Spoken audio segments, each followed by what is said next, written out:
In April of 1924, a group of bird watchers got lost in a forest in Indiana.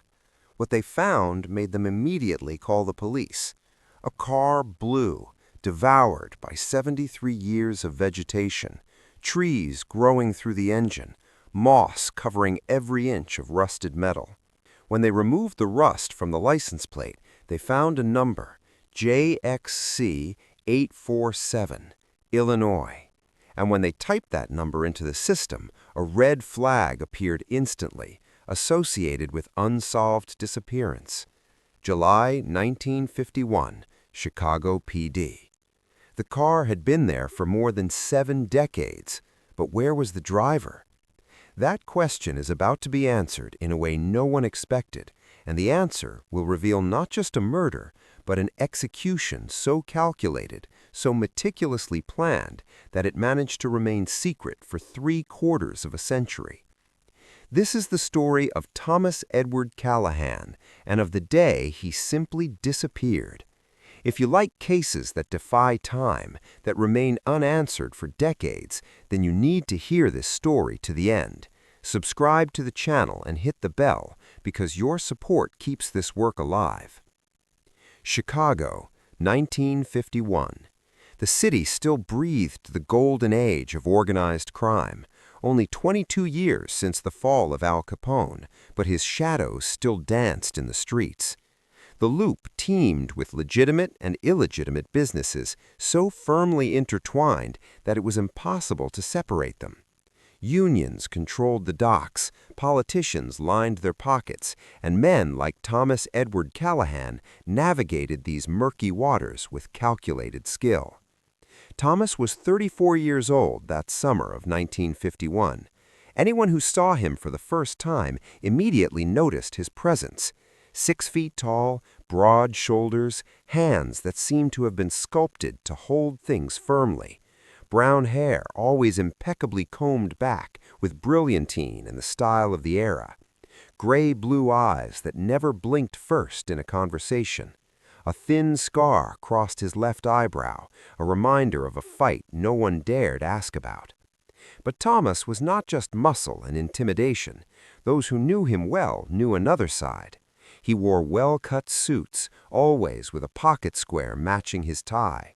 He preferred Kentucky bourbon to Canadian whiskey. He read the Chicago Tribune religiously every morning at the same diner in Bridgeport, Rosie's Corner, always sitting with his back to the wall, always facing the door. That was the first rule he learned. On the streets of the South Side, never be vulnerable. Thomas was born in 1917 in Bridgeport, heart of the Irish South Side of Chicago.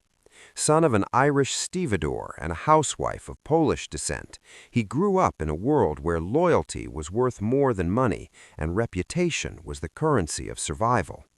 His father died when he was 12 years old, crushed by a load at the docks. His mother, Catherine, never fully recovered, but worked until her fingers bled to keep Thomas and his 2 younger sisters, Mary and Elizabeth, fed. At 15 years old, Thomas was already working at Maxwell Street Markets. At 18, he already had his first side business, controlling illegal betting on clandestine boxing matches. At 21, he was known in all the bars between Bridgeport and back of the yards, not as a common thug, but as someone with brains. Thomas understood that violence without strategy was wasteful. He built his reputation by being efficient, silent, and absolutely reliable with those who were loyal to him. During the war, while other men his age fought in the Pacific or Europe, Thomas remained in Chicago because of a heart murmur that disqualified him from military service. This could have been shameful, but Thomas turned it into opportunity. With so many men away, he expanded his businesses.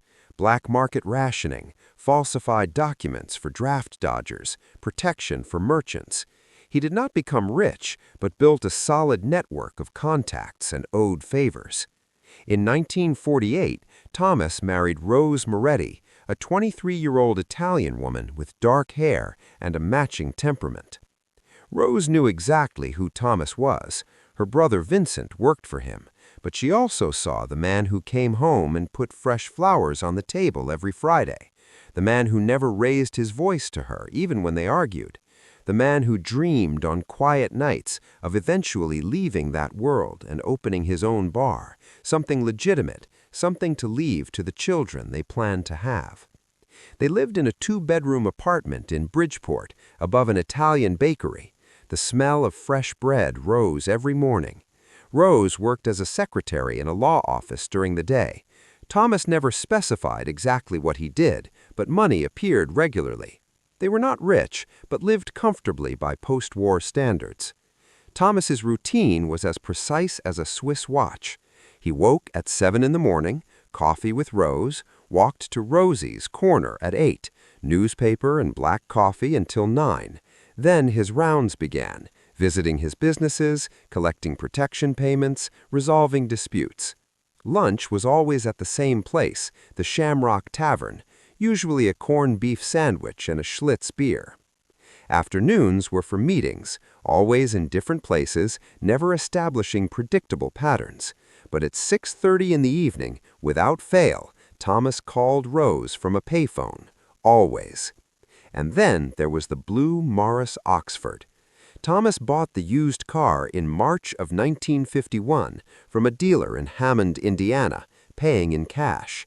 It was a 1949 Morris Oxford Series MO, deep blue shiny chrome finish, brown leather interior, Illinois license plate number JXC847. He washed the car every Sunday morning personally, even though he had money to pay someone to do it.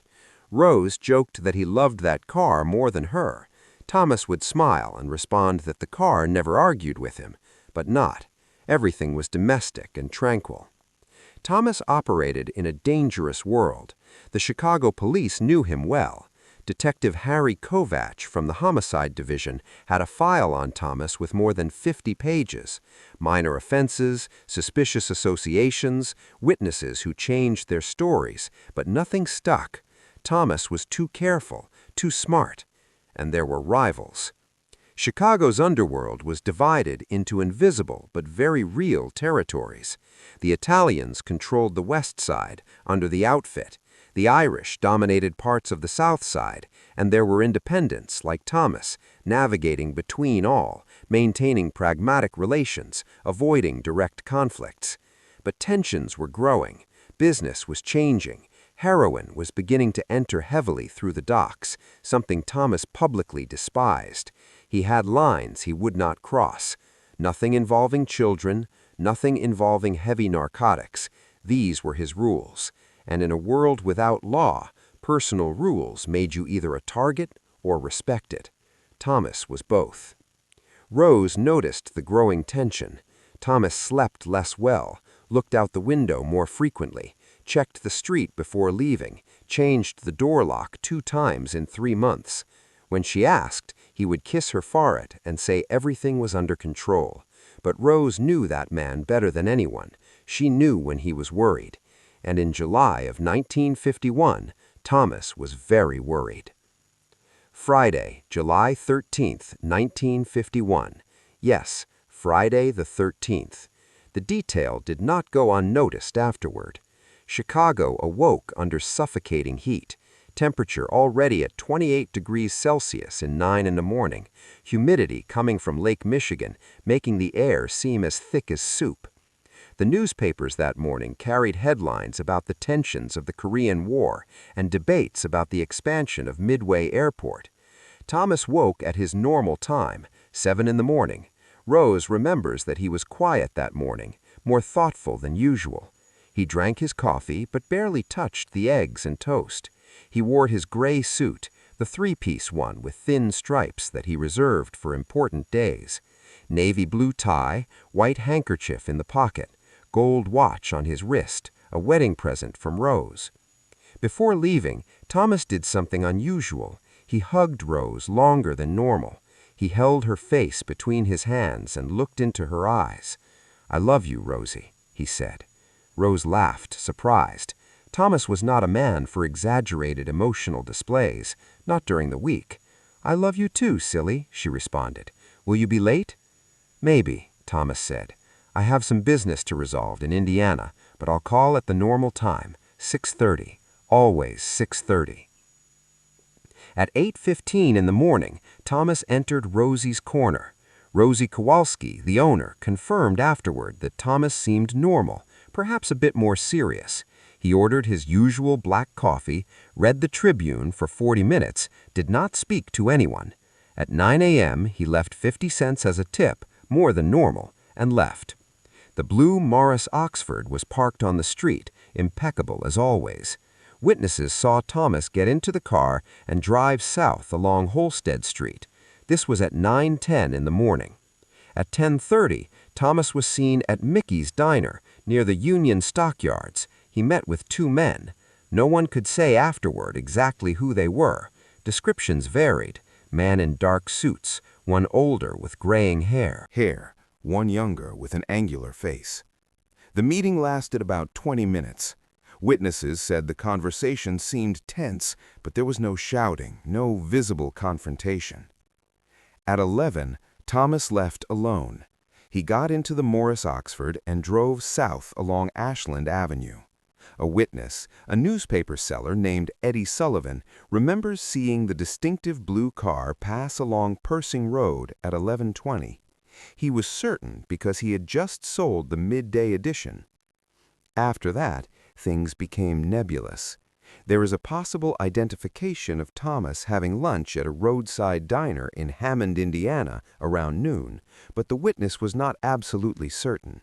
The waitress remembered a man in a gray suit, but could not confirm it was Thomas. And then, for approximately 3 hours, Thomas Edward Callahan disappeared. There are no confirmed records, no reliable witnesses, just a hole in time where something happened, something that would change everything. What we know for certain is that at 6:30 in the evening, Rose's phone did not ring. 6:35, 6:40, 6:50. At 7 p.m., Rose was nervous. At 7:30, she was worried.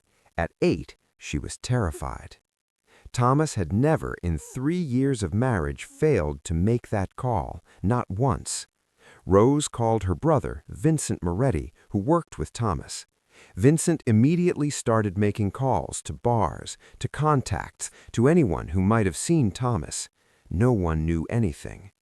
Vincent and 3 other men got into Vincent's Packard and started searching, driving through the streets of the South Side, checking all the usual places.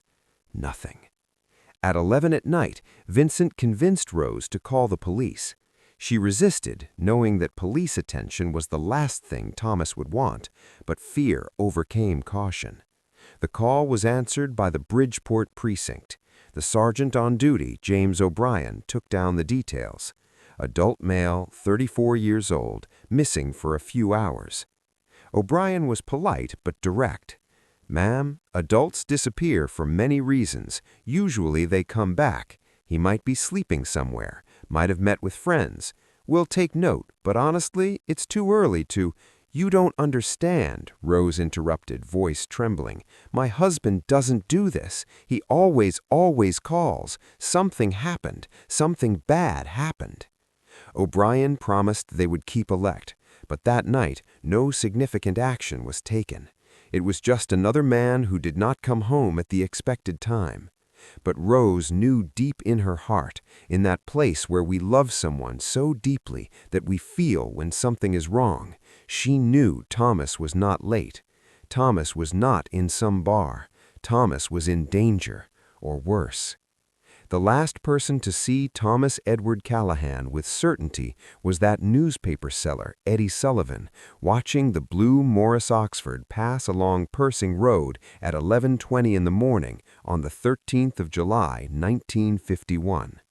After that, Thomas simply ceased to exist, as if the world had swallowed him whole, as if he had crossed an invisible door and entered another world.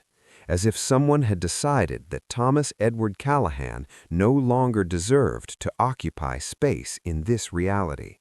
And for 73 years, no one knew what happened in those lost hours. No one knew where Thomas went, and no one, Absolutely no one knew where that blue Morris Oxford was. Until now. Saturday, the 14th of July, 1951. Rose did not sleep. At 6 in the morning, she was back at the precinct, this time accompanied by Vincent and 3 more men, all with expressions that made the police officers adjust their holsters. This time, they got attention. Detective Harry Kovach attended to them. He knew the name Thomas Callahan, knew the reputation, and when Rose described the Morris Oxford, including the license plate, Kovach made some calls. And that is when everything became stranger. No Indiana police officer had reported the car. There was no record of a blue Morris Oxford, license plate JXC 847, in impound lots or police records. It was as if the car had simply evaporated along with Thomas. Kovach immediately expanded the investigation. The police began interviewing everyone who had seen Thomas that last day. Rosie Kowalski confirmed the breakfast. Witnesses confirmed the meeting at Mickey's Diner. The newspaper seller confirmed the car on Persing Road. But there was a huge hole in the middle between 11:30 in the morning and 6:30 in the evening, approximately 7 hours. No one knew where Thomas was for certain, and in that interval, something happened, something that changed everything. Kovach focused on the meeting at Mickey's Diner. Who were those 2 men? The diner owner, a Greek lady named Maria Stavros, said she had never seen those men before. They were not regulars. They paid in cash. They left right after Thomas. The police also investigated why Thomas would be in Indiana. Hammond was border territory, a place where obscure business happened away from Chicago's eyes. Kovach had a theory. Thomas was lured to a meeting in Indiana under false pretenses. Something went wrong. There was confrontation. Thomas was injured, perhaps killed. His body was hidden, and the car disappeared completely. But without a body, without a car, without witnesses, without more evidence, Kovach could not prove anything. Meanwhile, Vincent Moretti conducted his own parallel investigation.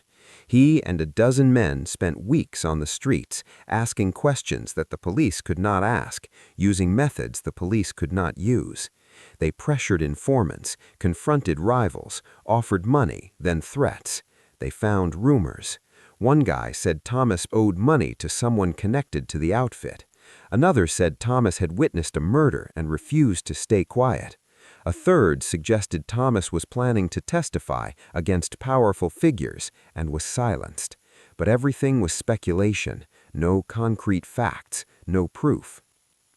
2 weeks passed. The police investigation began to cool. Kovach did not give up completely, but had other cases, other pressures.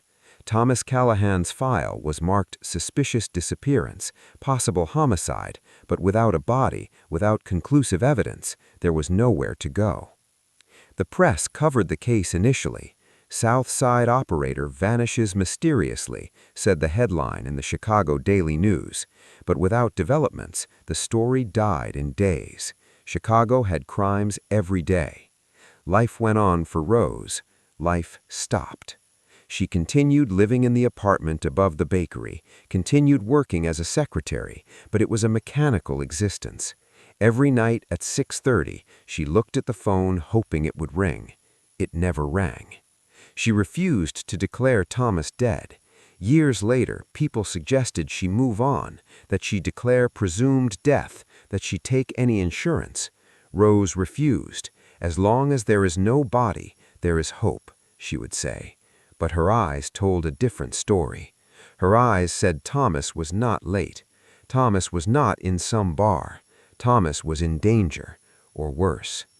The last person to see Thomas Edward Callahan with certainty was that newspaper seller Eddie Sullivan, watching the blue Morris Oxford pass along Persing Road at 11:20 in the morning on the 13th of July, 1951. After that, Thomas simply ceased to exist, as if the world had swallowed him whole, as if he had crossed an invisible door and entered another world, as if someone had decided that Thomas Edward Callahan no longer deserved to occupy space in this reality. And for 73 years, no one knew what happened in those lost hours. No one knew where Thomas went, and no one, absolutely no one, knew where that blue Morris Oxford was. Until now. Saturday, the 14th of July, 1951. Rose did not sleep. At 6 in the morning, she was back at the precinct, this time accompanied by Vincent and 3 more men, all with expressions that made the police officers adjust their holsters. This time, they got attention. Detective Harry Kovach attended to them. He knew the name Thomas Callahan, knew the reputation, and when Rose described the Morris Oxford, including the license plate, Kovach made some calls. And that is when everything became stranger. No Indiana police officer had reported the car. There was no record of a blue Morris Oxford, license plate JXC 847, in impound lots or police records. It was as if the car had simply evaporated along with Thomas. Kovach immediately expanded the investigation. The police began interviewing everyone who had seen Thomas that last day. Rosie Kowalski confirmed the breakfast. Witnesses confirmed the meeting at Mickey's Diner. The newspaper seller confirmed the car on Persing Road. But there was a huge hole in the middle between 11:30 in the morning and 6:30 in the evening, approximately 7 hours. No one knew where Thomas was for certain, and in that interval, something happened, something that changed everything. Kovach focused on the meeting at Mickey's Diner. Who were those 2 men? Read the article and wrote an angry letter to the editor. My husband was not a coward. He would not leave me like that. This is cruel fantasy. In the 80s, Detective Harry Kovach, retired and dying of lung cancer, gave an interview to local TV before his death in 1986. He mentioned something that had never been made public, that in the week before disappearing, Thomas had appeared at the precinct saying he wanted to talk about something important related to big people, but then got nervous and left without saying more. Kovach always wondered what Thomas wanted to reveal. That revelation briefly reignited interest. Was Thomas trying to become an informant? Did he know something about someone powerful in the outfit? Was he trying to make a deal, and did someone find out? But without Thomas, without documents, without corroboration, it was impossible to know. In 1997, Rose Callahan died at 72 years old from complications of diabetes. Until her last days, she kept a photo of Thomas beside her bed, a wedding photo, both smiling in front of Holy Cross Church and back of the yards, young, alive, full of future. Vincent was at her side when she died. Rose's last words were, "I always knew you did not leave me by choice, Tommy. I always knew." Vincent died in 2005 at 83 years old. He left a box of documents for his grandson, Anthony Moretti, with a note, "Everything about Thomas. Maybe your generation will discover what happened." Anthony, a 35-year-old history professor, was fascinated by the story of the great-uncle he never knew. He digitized documents, created timelines, even started a podcast in 2010 dedicated to unsolved crimes in Chicago, with a special episode about Thomas. Some enthusiasts became interested, but nothing concrete emerged. With each decade, the story of Thomas Callahan became more obscure, more legend than reality. For most people, he was just another statistic, another name in dusty police files, another unsolved mystery among thousands. The modern world arrived. Technology transformed everything. DNA, advanced forensic analysis, digital databases, resources that would have solved the case in days if they had been available in 1951. But without a body, without preserved physical evidence, even modern, so thick they could barely see the sky. The ground was soft with decades of decomposed leaves. The air smelled of damp earth and moss. A woman in the group, Sarah Chen, a 30-year-old wildlife photographer, was taking pictures of a woodpecker when something caught her attention. a strange shape among the trees, covered with vegetation, but with angles that nature does not create. Straight lines underneath the moss. "Marcus," she called, "what is that?" Marcus looked, frowned, approached, and stopped completely still. He had grown up hearing stories from his grandfather, who had worked as a forest ranger in that same reserve in the 60s. Stories about things found in the remote parts over the years.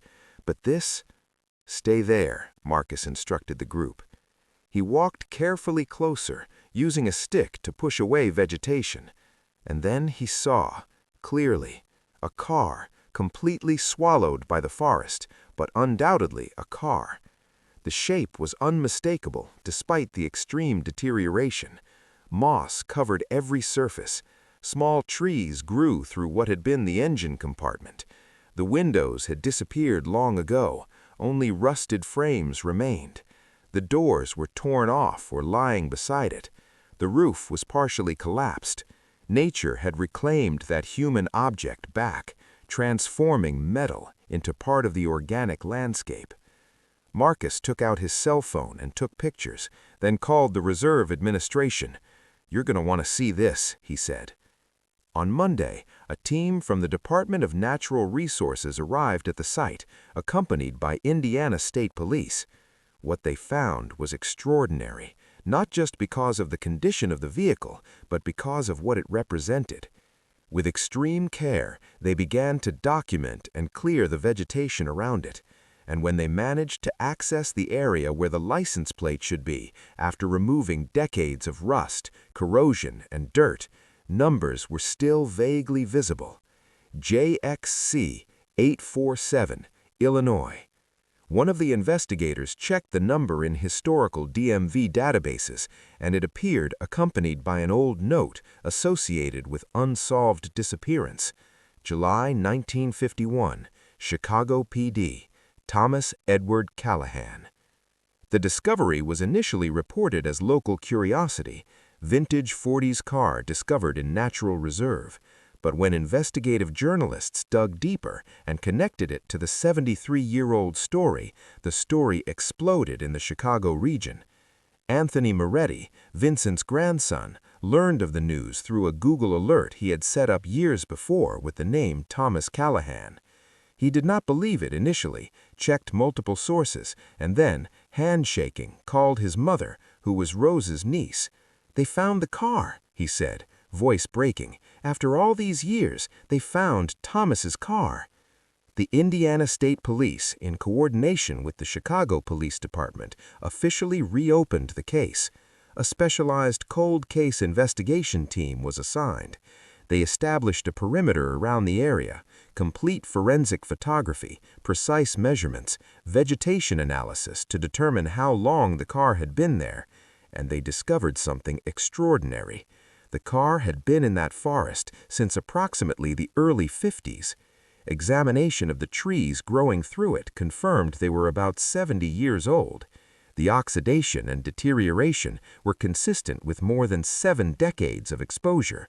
But the most revealing analysis of the soil and position of the vehicle suggested it had not simply been abandoned. Evidence indicated the car had been deliberately hidden, driven into the dense forest at a time when that area was even more inaccessible and intentionally camouflaged. This changed everything. The car was not casually abandoned on some road. Someone had driven this vehicle into a remote natural reserve, miles into dense forest, and hidden it. This required knowledge of the area, planning, time. This was not spontaneous. It was very deliberate. But the question everyone wanted answered, was there anything inside? Forensic specialists spent days carefully sifting through the vegetation, earth, decomposed leaves, and debris that filled what had been the car's interior. Every fragment was photographed, cataloged, preserved, and they found things. Not a complete body, not immediately, but objects. A silver lighter, heavily corroded, but still with partially legible engraving when cleaned in the laboratory. ETC, fabric fragments that analysis determined were consistent with men's wool suit from that era. pieces of leather from the seat, surprisingly preserved by the acidic chemistry of the soil, shirt buttons, a metal comb, and something that made everyone stop. A bullet. A single .38 special caliber bullet lodged in what would have been the back of the driver's seat, deformed by impact. The bullet was sent for ballistics analysis. It was of an era before modern records and detailed markings, but specialists confirmed it was the type commonly used in revolvers in the 40s and 50s, typically Smith & Wesson or Colt. One shot in the driver's seat. What did this mean? Had someone shot Thomas while he was in the car? The implication was clear and sinister, but there was still no human remains. This could mean Thomas was never in the car when it was taken to the forest, or it could mean his body was removed. 73 years is enough time for organic remains to disappear completely in a forest environment. But there was a third possibility, one that investigators seriously considered. Perhaps Thomas's body was there, just not in the car. Perhaps it was buried nearby. The reserve is vast, and in 1951, that specific area was even more inaccessible. Certified cadaver dogs were brought in from the FBI's K-9 unit. For 3 weeks, they worked the area around the car in concentric search patterns, gradually expanding the radius. And finally, on the 28th of May, 2024, 38 meters northeast of where the car was found, in a natural depression partially covered by old tree roots, the dogs persistently alerted. Careful archaeological excavation began, and on the 2nd of June 2024, 72 years and 11 months after the disappearance of Thomas Edward Callahan, human remains were discovered, buried approximately 1.5 meters deep in soil that stratigraphic analysis showed had been disturbed decades ago, significantly before the growth of the roots that now covered the area. The remains were in condition consistent with more than 7 decades of burial, complete skeletonization, but still identifiable as human, adult male, based on pelvic and cranial structure. DNA analysis was immediately requested. Anthony Moretti was contacted. Fortunately, Thomas's sisters, Mary and Elizabeth, had children, and some descendants still lived. DNA from 2 great nieces of Thomas Was collected for comparison. Mitochondrial DNA could establish kinship through Thomas's maternal line. The weeks of waiting were agony for the Callahan-Moretti family. Chicago media covered every development. Thomas Callahan's case, forgotten for generations, suddenly became a local sensation, then national. True crime podcasts produced special episodes. Documentary producers contacted the family. In July 2024, the results arrived from the FBI laboratory in Quantico. Mitochondrial DNA confirmed kinship, consistent with the maternal lineage of the Callahan family. Additionally, isotopic analysis of the teeth confirmed the individual grew up in the Great Lakes region, consistent with Chicago, with reasonable scientific certainty. Those were the remains of Thomas Edward Callahan. He had been there all along. For 73 years, while Rose waited, while Vincent searched, while theories circulated, Thomas was there, buried in an Indiana forest, only about 60 kilometers from where he disappeared, keeping his secrets under earth and roots. Forensic analysis of the remains revealed details that finally began to assemble the final puzzle of Thomas Edward Callahan. The skeleton showed multiple perimortem fractures, those that occur at the time of death or shortly before. The skull had a significant depressed fracture in the posterior occipital region, indicating severe blow with a heavy blunt object. 3 ribs on the left side had been broken, fractures consistent with intense physical trauma, and most revealing, there was clear evidence of gunshot trauma, an entry hole in the second thoracic vertebra with projectile fragments still preserved in the spinal canal. In simple terms, Thomas was brutally beaten and shot in the back. The bullet hit his spine, which meant the shot was probably fatal or incapacitating. The exact sequence of traumas is impossible to determine with absolute certainty, but the pattern suggested extreme and sustained violence. The bullet found in the car now made perfect sense. Someone shot Thomas inside the Morris Oxford, probably when he was in the driver's seat. The projectile went through his body, lodged in the seat back. Whether it was instantly fatal or not, Thomas was gravely injured and incapacitated, and then he was finished off, probably with the blows that caused the other fractures. Investigators revisited all the historical files from 1951 with new perspective. The lost hours of the 13th of July, the tense meeting at Mickey's Diner, Thomas's mention of business in Indiana. A coherent theory emerged, built from physical evidence and historical context. Thomas was lured to that meeting at Mickey's Diner under some pretext, possibly legitimate business. The two unidentified men were the decoys. After the meeting, Thomas drove to Indiana, possibly believing he would meet someone for a deal. At some point during the trip, he was ambushed. Perhaps one of the men was hidden in the back seat of the Morris Oxford. Perhaps they followed him in another vehicle and forced him to stop at an isolated location. Thomas was shot, probably while driving or sitting in the car. Wounded, but perhaps still alive, he was subdued.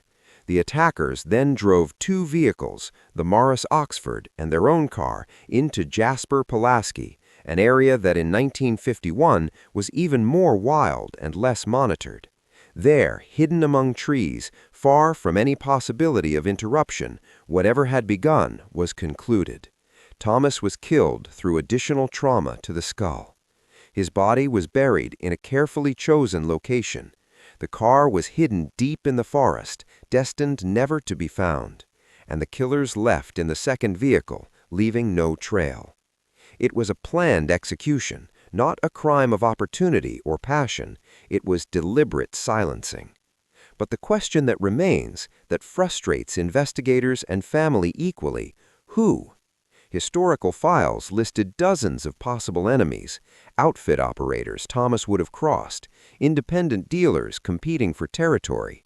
There is even mention in old files that Thomas had refused to participate in the heroin trafficking that was beginning to dominate Chicago's underworld, which would have made him a target of more violent factions. And there is that mention from Detective Kovach about Thomas trying to reveal something about big people. Did he know too much about someone powerful? Was he trying to cooperate with authorities and was discovered?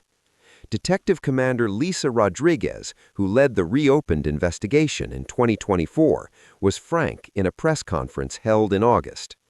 Based on forensic evidence, we are certain that Thomas Callahan was a victim of premeditated homicide. We believe at least two people, possibly three, were involved. The crime was planned carefully and executed deliberately. But here is the difficult reality we face. All the probable suspects identified in 1951 investigations are now deceased. We have no living witnesses willing or able to speak. We have no confessions. Physical evidence tells us what happened and approximately how, but cannot tell us who specifically. This case remains technically open, but realistically, identification and prosecution of specific perpetrators is extremely unlikely at this point. That statement generated frustration in some, but also realistic understanding.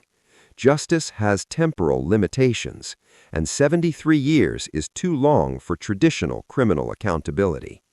But there are intriguing clues that emerged. In the days after the discovery gained national attention, an elderly 91-year-old man named Frank Kozlowski, living in a care facility in Cicero, saw the news coverage and asked to speak with investigators. Kozlowski had been a low-level worker at the docks and warehouses of the South Side in the 50s, with peripheral connections to organized crime. He told a story he had kept for decades, afraid of retaliation, that now, in extreme old age, no longer mattered. In August 1951, a few weeks after Thomas disappeared, Frank was in a warehouse doing a nighttime loading job. Two men he did not know personally, but recognized as connected to the outfit, were talking quietly, thinking they were alone. Frank heard a fragment of conversation that stayed etched in his memory. Something about Callahan and Indiana Forest and won't find. At the time, Frank didn't fully understand, or preferred not to understand. Asking questions was dangerous. But now, 70 decades later, those words gained dark meaning. Frank could not identify the men with certainty. Faces had faded with time, but he remembered that one of them had a distinctly Polish accent and a visible scar on his neck. Investigators checked historical records. There was an outfit enforcer in the 50s named Victor "Vic the Pole" Kowalski, known for having a burn scar on his neck. Victor died in 1973 in a federal prison serving a sentence for extortion, but he was never connected to Thomas's disappearance. That information, though fascinating, leads nowhere legally. Victor has been dead for 50 years. There is no way to confirm or refute, but at least it offers a possible direction. Thomas was silenced by order or action of the outfit, probably because he refused to participate in activities that violated his personal code, or because he knew something dangerous. Another clue emerged from analysis of the burial site. The choice of location showed specific knowledge of the Jasper-Pulaski area. It was not simply entering any forest. That specific area, in 1951, was accessible only by little-used dirt roads, but still reachable with appropriate vehicle for someone who knew the way, someone with experience in rural Indiana areas. Perhaps someone who hunted there or who grew up in the region. Investigators identified that there had been a small illegal moonshine operation that operated in nearby areas during the Prohibition era and following years, using the remoteness of the reserve. Some individuals involved in that smuggling later had connections to organized crime in Chicago. It is possible that whoever killed Thomas had that historical knowledge. But again, clues that lead to places that can no longer be explored. Generations died, memories are gone. And there is the element that cannot be ignored, the symbolic aspect of hiding Thomas in a forest. It was a practical choice, certainly, but it was also a statement. Burying someone in a wild place where nature consumes civilization is a form of erasure. It is saying you do not deserve even a marked grave nor preserved memory. It is the most complete silencing possible. Anthony Moretti, now 49 years old and family spokesperson, shared reflections in an interview. For 73 years, we lived with absence, not resolution. My grandmother Rose died without knowing, and that breaks my heart. But she always knew intuitively that Thomas did not leave her by choice. She was right. Now we know that Thomas suffered terribly, that he was betrayed and brutally murdered. It is painful, even devastating, but it is also truth. And truth, however painful it may be, is better than eternal uncertainty. Consumes families through generations. Thomas Edward Callahan was buried again, this time with full ceremony, in September 2024. His headstone stands in Mount Carmel Catholic Cemetery in Hillside, Illinois, not far from where many of his generation rest. The inscription says, Thomas Edward Callahan, 1917-1951, beloved husband of Rose, lost for 7 decades, now at peace. I always knew Tommy, Rose. More than 300 people attended the funeral. Extended family, descendants of people who knew Thomas, criminal history enthusiasts who followed the case, representatives from Chicago and Indiana police, and, surprisingly, a 93-year-old man named James O'Brien, Jr., son of the sergeant who received Rose's call that first night, who came to pay respects representing his deceased father, who always regretted not taking that call more seriously. The blue Morris Oxford, or what remained of it, was preserved. The Chicago History Museum requested permission to display it as part of an exhibition about unsolved crimes of the 20th century and Chicago's underworld in the 50s. The family agreed with one condition: that Thomas's complete story be told, not just his death, but his life, his love for Rose, his principles, his humanity. Because in the end, that is the profound lesson that cases like this offer. Thomas Edward Callahan was not just gangster who disappeared. He was a son who supported a widowed mother, brother who protected his sisters, husband who put fresh flowers on the table every Friday, man with moral code even operating outside the law, human being who deserved more than to be buried nameless in a forest. But questions still remain. Questions always remain in cases like this. Who exactly pulled the trigger? Who dug the grave? Who drove the car into that forest? Those specific identities probably died with the perpetrators, all now decades buried themselves. And there is a larger, more philosophical question. If Thomas's car and body remained hidden for 73 years, how many other stories are out there waiting? How many other unsolved disappearances have answers buried in remote places, silenced by time and nature? Statistics indicate there are tens of thousands of unsolved missing persons cases in the United States, some for decades. Each one is an untold story. Each one is someone who was loved. Each one is a mystery that consumes entire families through generations, exactly as happened with Rose, Vincent, and everyone who loved Thomas. The story of Thomas Callahan is remarkable not because it was completely solved, but because resolution happened. Most never have that closure. Most remain in the category of missing, a word that carries infinite weight of possibilities without offering any certainty. And then there is the aspect of pure time. 73 years, almost 3/4 of a century, time enough for the world to change unrecognizably. In 1951, the Korean War was beginning. Television was a novelty. Computers occupied entire rooms. DNA was just a molecule that scientists were beginning to map. And now, in 2024, we carry supercomputers in our pockets. DNA can be sequenced in hours, and we can communicate instantly with anywhere on the planet.